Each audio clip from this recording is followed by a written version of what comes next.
Na videoaula que trata da modalidade de força-peso, vimos que todo o corpo ao ser abandonado próximo à superfície da Terra, cai por causa da força de atração gravitacional. Em condições ideais, desprezando a resistência do ar, a aceleração da gravidade faz com que eles descrevam um movimento acelerado, aumentando rapidamente sua velocidade. Mas contrariando essa previsão, sabemos que um paraquedista ao soltar de um avião, consegue chegar ao solo com velocidade muito baixa e com segurança. Veremos nessa videoaula como isso ocorre. Vamos lá? Sabemos que o paraquedista ao saltar de um avião, cai acelerado, sob a ação de duas forças. A força-peso, representada pelo vetor P, que como já sabemos é igual ao produto da massa m, do paraquedista, vezes a aceleração gravitacional, e dirigida verticalmente para o solo. Marcaremos essa equação como número 1. A outra força, devido ao movimento relativo do paraquedista em relação ao ar, já analisada na videoaula anterior, é a força de resistência do ar, representada pelo vetor F, R, e com sentido contrário ao peso, e de intensidade igual à constante c, vezes a velocidade de queda, v, ao quadrado. Marcaremos essa equação como número 2. Assim, a intensidade da força resultante, F, sobre o paraquedista, é igual à intensidade do peso, P, menos a intensidade da força de resistência do ar, F, R. O sinal menos indica que a força de resistência do ar FR é para cima. Marcaremos essa equação como número 3. Além disso, sabemos pela segunda lei de Newton, que essa força resultante, F, é igual ao produto da massa, m, do paraquedista, vezes a sua aceleração, a. Marcaremos essa equação como número 4. Substituindo a expressão 4 em 3, podemos escrever que a força-peso, P, menos a força de resistência do ar, F, R, é igual à massa do paraquedista, m, vezes a sua aceleração, a. Marcaremos essa equação como número 5. De posse dessa formulação, e para entendermos como a velocidade do paraquedista tende a diminuir, iremos dividir a análise dessa queda em dois estágios. O primeiro será aquele em que ele cai com o paraquedas fechado. O segundo estágio será aquele a partir da abertura do paraquedas. Ok? Então vamos lá? Primeiro estágio. Nesse estágio inicial em que o paraquedista salta do avião, a velocidade de queda é muito reduzida, fazendo com que a força de resistência do ar, FR, seja muito menor que a força-peso, P.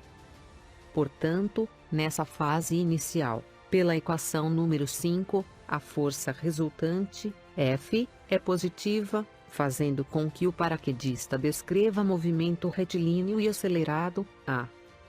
Devido a essa queda acelerada, a velocidade vai aumentando gradativamente, e com ela a força de resistência do ar, F, R, que como sabemos da equação número 2, varia com o quadrado da velocidade. Veja em tela a evolução gráfica da velocidade de queda, em função do tempo.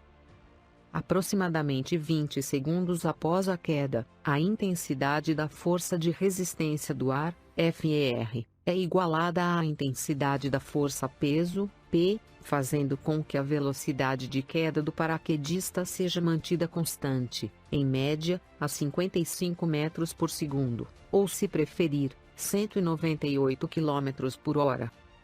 Já que nessa situação, pela equação número 5, a resultante das forças é igual a zero, isto é, aceleração zero.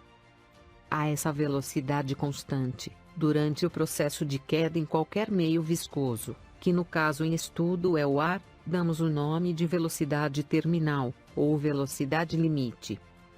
Pela equação número 5, podemos a partir desse momento escrever que a intensidade da força de resistência do ar, FR, é igual à intensidade da força peso P, sobre o paraquedista.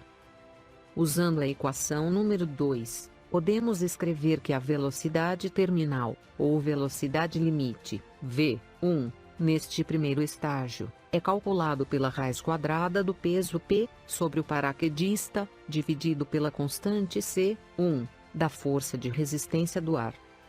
O índice 1, para o cálculo da velocidade limite do paraquedista, é apenas para indicar que estamos tratando do coeficiente de arrasto do primeiro estágio da queda. Porém, aqui nós temos um problema. Ou melhor dizendo, o paraquedista tem um problema. Com essa velocidade limite média de 198 km por hora, o paraquedista vai sofrer sérias consequências ao chegar ao solo. Desastroso. Por isso é necessário reduzir ainda mais a velocidade de queda.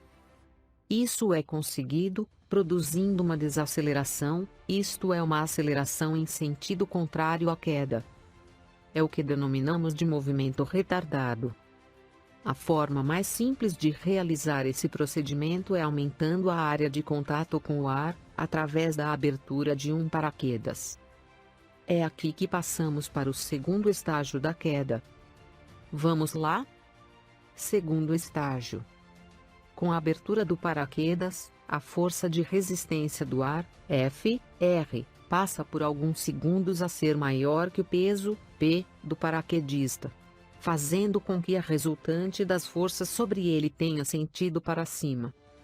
É por isso que ao abrir o paraquedas, o paraquedista, por inércia, recebe um tranco. A partir daí, a sua velocidade, que era de aproximadamente 198 km por hora, tende a diminuir gradativamente juntamente com a nova força de resistência do ar. Veja em tela a evolução gráfica da velocidade de queda em função do tempo, neste segundo estágio. Aproximadamente 5 segundos após a abertura do paraquedas, a intensidade da força de resistência do ar, FR, volta a se igualar com a intensidade do peso, P, do paraquedista. Nessa situação, a resultante das forças sobre o paraquedista torna-se novamente nula, porém a velocidade terminal neste segundo estágio cai de 55 metros por segundo, isto é, de 198 km por hora, para 5 metros por segundo, ou se preferir 18 km por hora, permitindo dessa maneira uma queda segura. Veja o gráfico em tela.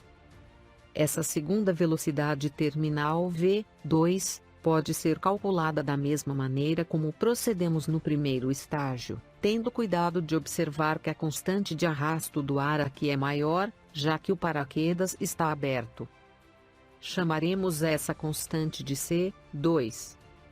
Assim, a segunda velocidade limite, V2, é calculado pela raiz quadrada do peso P, dividido pela constante C2, da força de resistência do ar. Cabe aqui esclarecer 3 aspectos relevantes em relação à queda de um corpo em meio viscoso. Primeira observação: o intervalo de tempo a partir do momento em que o paraquedista atinge a primeira velocidade limite, de 55 metros por segundo, até a abertura efetiva do paraquedas, irá depender da altura em que se encontra em relação ao solo. Se abrir o paraquedas a uma altitude muito elevada, corre o risco de perder o controle e cair muito distante do alvo. Por outro lado, se abrir muito próximo ao solo, corre o risco de não atingir a segunda velocidade terminal, e com isso tocar o solo com velocidade muito alta.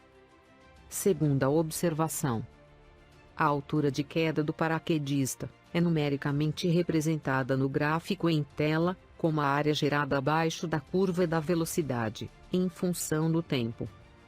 Terceira observação: o cálculo da velocidade terminal ou limite, apresentada nesta videoaula, aplica-se a qualquer corpo em queda no ar, ou em qualquer outro meio viscoso, como a água e o óleo. Veja o caso da chuva. Graças à resistência do ar, as gotas de chuva chegam à superfície da Terra com velocidades terminais que variam de alguns milímetros por segundo a alguns metros por segundo, dependendo do volume da gota. Uma gota d'água de 1,5 milímetros de raio atinge a velocidade limite de aproximadamente 25 km por hora. Caso não existisse a viscosidade do ar, essas mesmas gotas inofensivas atingiriam o solo com velocidades fantásticas. Encerramos aqui este módulo do curso, que trata da resistência dos fluidos. Para acessar todas as videoaulas do módulo, clique no link da playlist, no canto superior direito de sua tela, ou logo abaixo na descrição. Se gostou do canal, inscreva-se, dê o seu like. Acione o sininho para ser notificado assim que for publicado novas videoaulas, e participe com seus comentários e sugestões. Até breve.